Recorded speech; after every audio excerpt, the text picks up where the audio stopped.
all hell's broken loose in the CFL in the last 24 hours.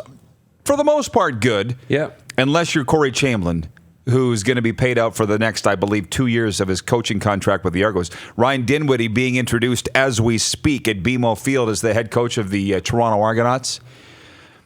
We'll get more into that. Scott Milanovich is the new head coach of the Edmonton Eskimos. And I just wanted to mention this, because our interview with John Ryan kind of fell under the radar yesterday with all the other CFL news. But John Ryan came on here, Frenzy. You and I talked about it in the car on the way up here. He said the Riders have already told him they want him back, and he's going to take the next couple months to think about it. That made our viewers think that he doesn't want to re-sign with Saskatchewan, and that was not what I got out of John Ryan at all. Mm-hmm. But Frenzy, what's your thoughts? What are you hearing out there? What's the talk on Coffee Row about John Ryan? They love John Ryan. John Ryan's a very popular man in this town, and I don't think there's any doubt about it in my mind. He wants to win the Grey Cup, make it number 5, eh? And Grey Cup here in Regina this year, what a year this is going to be. I think John Ryan will definitely sign again with the Riders and have a great year. You also, because people that don't know, I think most are starting to realize it, Lynch belongs to several coffee and lunch groups, right? Coffee Row, you're like the mayor. I'm going right now. Coffee Row. You're going to your Friday one. Yeah, and we have a lot of things. But there's mixed reaction on Jason Maas as the offensive coordinator here. Tell me what you're hearing there. Well, at the casino, I heard that they're concerned about him. They're concerned about his antics, that he gets so carried away. They ask a good question. He's up in the press box. Would you want to be the coach beside him? When he gets going around and waving his arms. You take an elbow to the face by accident. You have to have a vest. And good dental plan? Should they put shields, new shielding on that booth? They've got to think about that. Hey, what's serious? There's concern about that. And that's the big thing about him. He's a very knowledgeable coach, quite a background, had some great years. But from that booth, it was, has he changed? They won on Ricky's on Monday. Pretty good. Those guys saw it as a pretty good signing because of experience. You just put it into perspective and a good reminder. I'm pretty sure Jason Maas as an offensive coordinator is upstairs, right? Yep. And most do, right? It's pretty rare now, I think, that the coordinators aren't upstairs watching and doing the game from there. So in that sense, all of the arms in the air, all of the yelling, the throwing the Gatorade, it's not happening. It's already gone. So he's just being worried about offense. He can't do it. He's not going to do it up there. He can't do it. He's not with the players during the game day. All right. So all those distractions, just by the nature of where he'll be during game day, are gone. I hope. So now you would think. So now you're getting the very best of Jason Maas, which is his mind. That's all you're getting is his mind. By the way, our friend Brad Hersina, retired from the Canadian Armed Forces, has written in and says, Rod, the helmet that Lynch is asking about was the style worn post-Second World War until the Kevlar helmets came in. While it is the style worn during the Korean War, it probably was not worn there. But soldiers did wear it. This is what they wore in Korea. He says, looking good on the desk. Does it fit you? Well, I do have a bit of a buffalo head. I had to take out the inside. I had to take the guts out of it for it to fit, Brad. But yes, it does fit. And I think it's going to stay. I told the boys, that looks amazing on there. Sean Lemon just says, thanks, Rod. I now have 2 congrats on re-signing texts. Sean Lemon is not re-signed with the BC Lions, okay? See how fast news just... I know. Like, he has not re-signed. Good football player, pretty good defensive end. He's been in every team, hasn't he, damn near? Couple-of-time Grey Cup champion. He's been in just about every team, hasn't he? Everything's happening. The Facebook wall is going off. I got people in my ear. Hang on a second. Oh, there's so much stuff going on here. Jordy Shawarski, you know Jordy, the Bomber fan? Mm-hmm. Writes in, he says, it never stopped John Ferguson from chucking stuff from his perch with Jets 1.0. That's John Ferguson Sr., for those that don't know. They actually put in glass to prevent it, so the legend goes. Paul LaPolice, 2009 Grey Cup. They still review it. 13th man. Stood up, slammed his headset down. Is he a problem? No, but he did it once. No. Once. He did it once. But yeah, you could do that all game long, and it's not a problem. Because the players aren't seeing that during the game. Has no effect on the players. Be frustrated and go for it. It's the head coach on the sideline that the players are looking at for their demeanor. Looking for their cues. Their cues. Prairie Mobile text line, by the way, the Prairie Mobile text line is open at 840-8777. That's 306-840-8777. Just a simple text from Metal Shingle Guy. He says, just the best damn sports show, period. Love Fridays. That from Metal Shingle Guy. Lynch, and that's all because of you. Oh, don't say things like that. Particularly today in the mood I'm in, Very much, really appreciate it. You're in a good mood, aren't you? Really appreciate it, guys. Really appreciate it. I've never seen you in a bad mood. We really missed you. The only thing I've seen you in is this frenetic state. Clark told me you called him yesterday while we were on the air. Trying to find you guys. We were on the air. I thought you left me. Didn't want me on the show. I feel like saying to Lynch, just calm down. There's a reason they call him John Frenzy. It's not a mistake. Ask Rob. I thought Margaret phoned you too, but I guess we take care of our own, right? You're one of us. Yeah, you're not going anywhere. We missed you in Houston, by the way. I'd love to have been there. I know you would have loved it. I'd love to have gone to that show too. Yeah, you would have loved it. Cindy. The show with Cindy. We're not talking about that. Not that show. Did you go to it? Moving on. I did not. No. Oh, you did so. You did. Did he? I was puking my guts out. Actually, I wasn't at that time. I was over it. But everybody thought that DuPont was drinking too much. That's why you were sick in the airport. It was because you had actual food poisoning. And it's all I can do not to say the restaurant's name where you went, but I'm not going to do it out of respect for them and you. Yeah, thank you. Unless you're mad at them. I'm not, because I don't think it's their fault, but even though it is. Of course it is. I know. But was Terry in the trip? Bronco Plumbing and Heating rant, by the way. We have a new liner that we need to mention when we do a rant.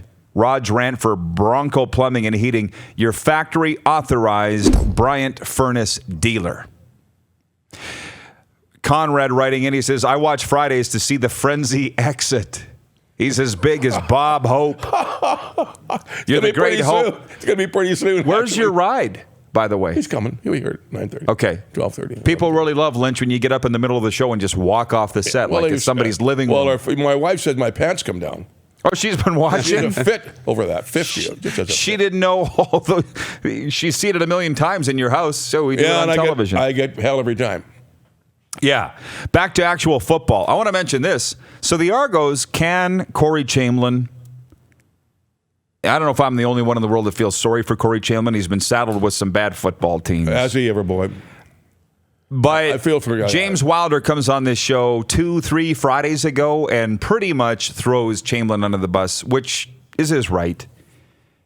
Last night, James Wilder tweeted at the Argos and said, hey, want to talk?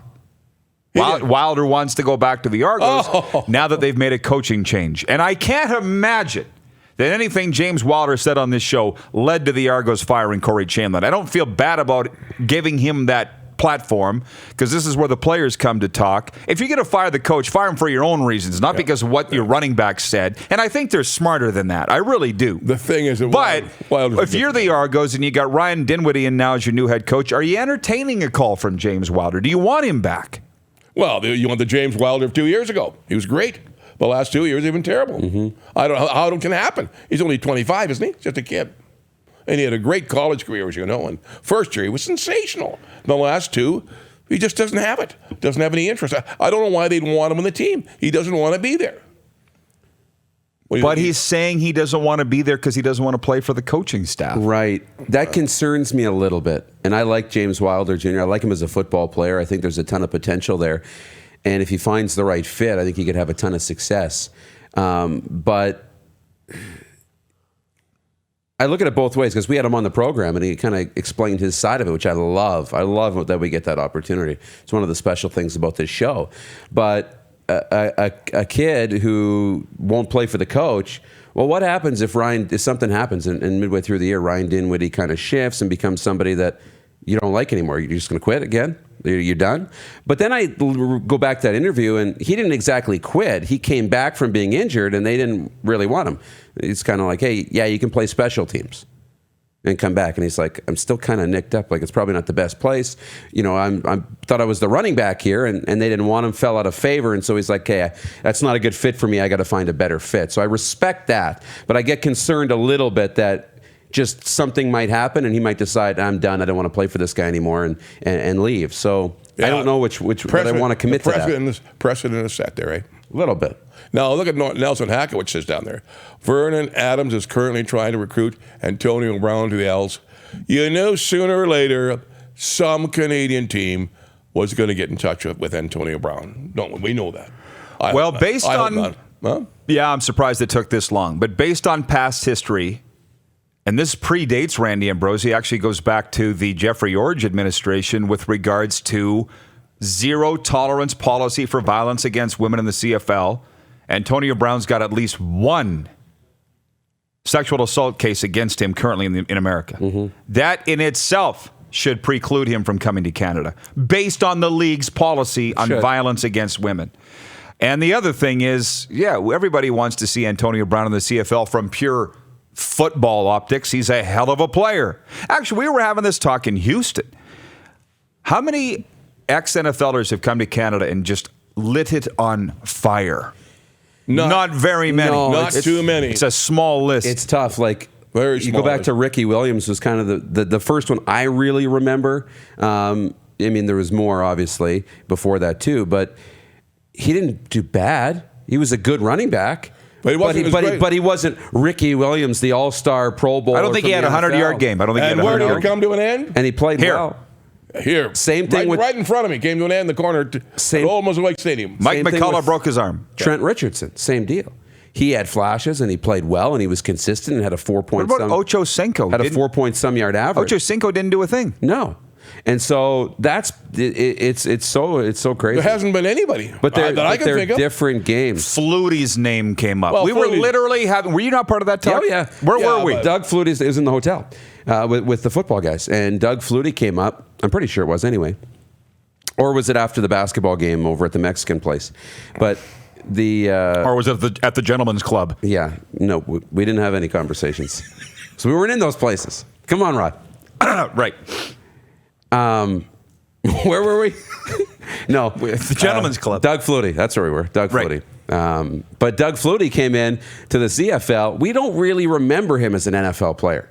For us, because he came out of college. For us, but he highly touted out of college because we remember the big Hail Mary. Yeah. That's all we are really exposed to in Canada when it comes to Doug Flutie. Yeah, that's right. For us, the NFL came afterwards. The Patriots and the Bills, and after he won the Grey Cups in Calgary and then had so much success in Toronto. So Doug Flutie, for us, it feels very much like he was made in Canada. Yeah. Not made somewhere else and then came and let the Even CFL he would say that. Have you watched The Football Life on Doug Flutie? Yeah. I mean, the best time of his career was in Canada, and I loved his comment when he said, I never won a Super Bowl, but I won Grey Cups, and I can't imagine it felt any better winning a Super Bowl than a Grey Cup in the CFL. Metal Shingle Guy writing us on the Prairie Mobile text line, he said, if Chris Jones was here, AB would be here already.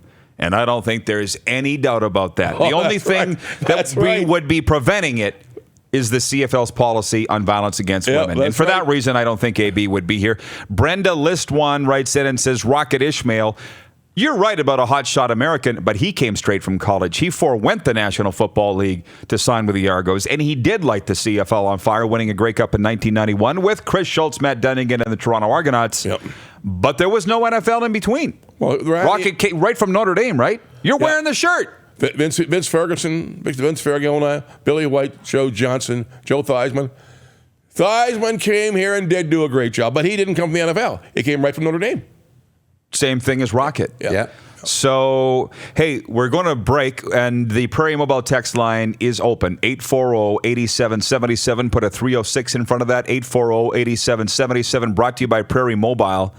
Buy now, pay later at Prairie Mobile. All smartphones are $0 every day using SaskTel Plus pricing. And we're loving having the viewers part of the program today, right? Oh, yeah. Brandon As Browner always. definitely is right one there. That one Nelson's chiming in, Brandon Browner. So keep the comments coming on the Facebook wall and the Prairie Mobile text line. On the way, the head coach of the BC Lions, Rick Campbell, live from Vancouver. You're watching Rod Pedersen On Demand. For more of The Rod Pedersen Show, visit rodpedersen.com or follow Rod Pedersen on social media.